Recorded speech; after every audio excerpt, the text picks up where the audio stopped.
उसका दो एजेंडा है। पहला एजेंडा आपके माध्यम से हम बताना चाहते हैं। जरूर आज दो एजेंडा हमारा है।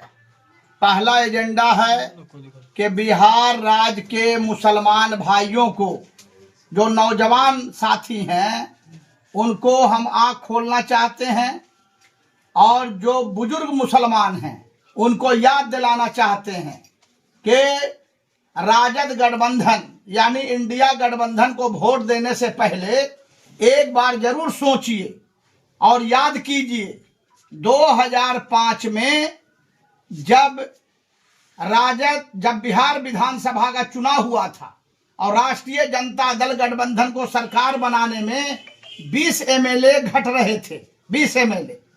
उस समय लोजप्पा रामविलास पासवान जी की पार्टी 29 एमएलए के साथ चुनाव जीती थी और रामविलास पासवान जी ने क्या कहा, माननीय लालू प्रसाद यादव जी और माननीय सोनिया गांधी जी को और राहुल गांधी जी को क्या कहा कि एक शर्त पर हम समर्थन देंगे, अगर बिहार में मुसलमान को मुख्यमंत्री का पद दिया जाए। यह शर्त उन्होंने रखा था, याद होगा आप लोग को भी। लेकिन क्या हुआ, कहां गया मुस्लिम प्रेम? राजद और कांग्रेस का मुस्लिम प्रेम कहां गया? बिहार की जनता बतावे और मुसलमान भाई हमको बतावे कि बहुत बड़ा अगर मुस्लिम प्रेमी है इन लोग, इंडिया गठबंधन अब बीजेपी पर उंगली उठाता है कि मुसलमानों का दुश्मन है। जदयू नीतीश जी मुसलमानों के दुश्मन है, मुसलमान का हित नहीं चाहते हैं, तो काहे न 2005 में जब रामविलास पासवान जी ने प्रस्ताव दिया तो बिहार के किसी नेता को, मुस्लिम नेता को माननीय मुख्यमंत्री के पद पर बैठा देते और सरकार बना लेते। अब बिहार में बीजेपी या जदयू को आने से रोक देते, तब ना हम समझते भाई कि मुस्लिम प्रेम है आपका। लेकिन ये ढोंगी है, कोई मुसलमान को नहीं चाहता है। बीजेपी तो हमारा खुला विरोध इसलिए करता है कि मुसलमान उनको वोट देता नहीं है, और जदयू में भी कहीं ना कहीं मामला है, तकलीफ है नीतीश जी को कि हम इतना करते हैं और मुसलमान समाज हमको वोट नहीं देता है। तो बार बार हम कहते हैं मुसलमान भाइयों से कि कोई हमारा दुश्मन नहीं है। आप बीजेपी को गले लगाइए, माननीय नीतीश कुमार जी को गले लगाइए, जदयू को गले लगाइए और भरपूर वोट दीजिए और चुनाव जिताने का काम कीजिए। और जो माननीय नीतीश कुमार जी ने 20 बरस में काम किया है, रोड का जाल बिछाया, हर नल को जल दिया, 24 घंटा बिजली दिया, लगभग कब्रिस्तान बाउंड्री हो चुका है, दंगा रुक गया, नरसंहार रुक गया बिहार में है। अभी 125 यूनिट बिजली फ्री कर दिए, फिर आपको जो है वृद्धा विधवा विकलांग को 400 से 1100 पेंशन कर दिए। तो ये सब जो मामला है, तो नीतीश जी को रिवार्ड मिलना चाहिए। बिहार की जनता, हिंदू और मुसलमान माननीय नीतीश कुमार जी पर विश्वास करके एक मौका उनको और देना चाहिए। ये मेरा निवेदन है पूरे समाज से, बिहार के खास के मुसलमान भाइयों से।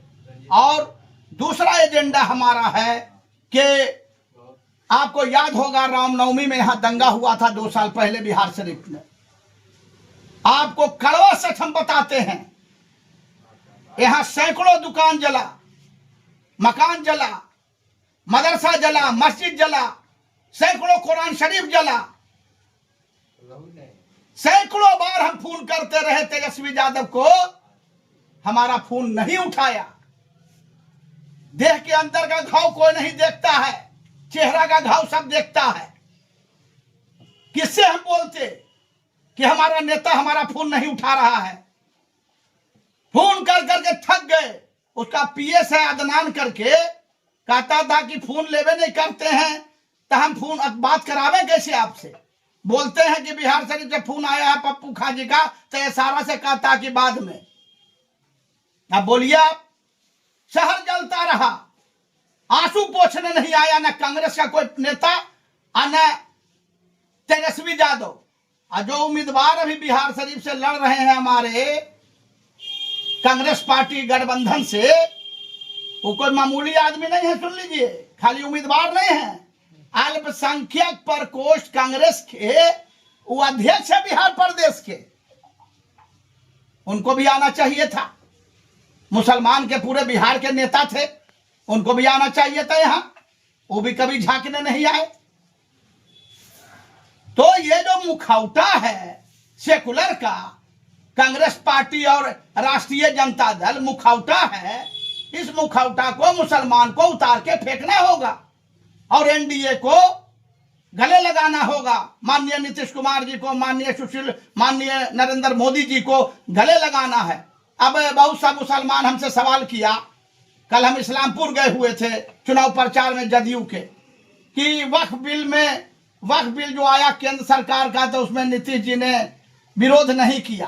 ताए भाई, जब नीतीश जी के लिए आप कुछ कीजिएगा, माननीय नीतीश कुमार जी को वोट दीजिएगा मुसलमान, और उन पर एहसान कीजिएगा, माननीय नरेंद्र मोदी जी को वोट दीजिएगा, बीजेपी को गले लगाइएगा, तब ना लोग आपके बारे में चिंतन और मंथन करेगा, आपका मदद करेगा, आपका सहयोग करेगा। आप प्रेम एक तरफा होता है जी, प्रेम दो तरफा होता है। आप भी प्रेम दीजिए तो वो भी प्रेम देंगे, आप गले लगाइए तो वो भी गले लगा देंगे। 17 महीना की सरकार रही तेजस्वी यादव का, सुन लीजिए पत्रकार महोदय अखिल बाबू, 17 महीना एक दिन भी हमारा फोन तेजस्वी यादव नहीं उठाया। उसको डर था कि पता न कौन सा पैरवी हम उससे करवाएंगे, जबकि दल हित की बात और जनहित की बात के लिए हम फोन करते थे। लेकिन जानते हैं ये लोग लगा हुआ था कौन चीज में? 17 महीना की सरकार मिल गई, बिहार को लूटो, 4 विभाग का मंत्री बना हुआ था। अरे हम तो दुबई भी जाते हैं ना जी, लंदन अमेरिका सब हम जाते हैं।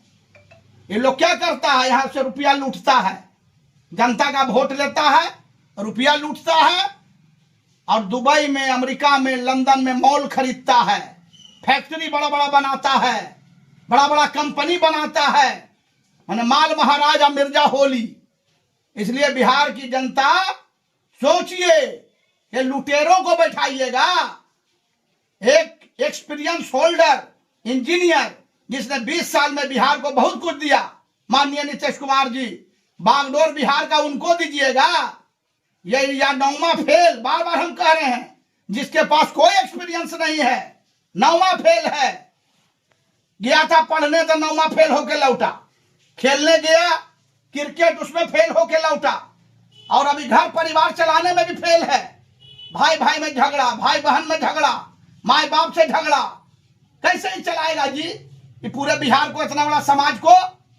अरे सुन लीजिए रंजीत बाबू, तेंदुलकर का बेटा तेंदुलकर नहीं होता है, गावस्कर का बेटा गावस्कर हुआ है जी, तो लालू यादव का बेटा लालू यादव कहां से हो जाएगा? इसलिए इसके अंदर कोई क्वालिटी नहीं है एक जनप्रतिनिधि बनने का, इसलिए इसको नकारना जरूरी है। और हमको विश्वास है कि 2010 में जैसे राजद गठबंधन विपक्ष में बैठने लायक नहीं था, 20-22 सीट इसको आया था, भीख में माननीय नीतीश कुमार जी ने इसको अपोजिशन का लीडर बनाया था।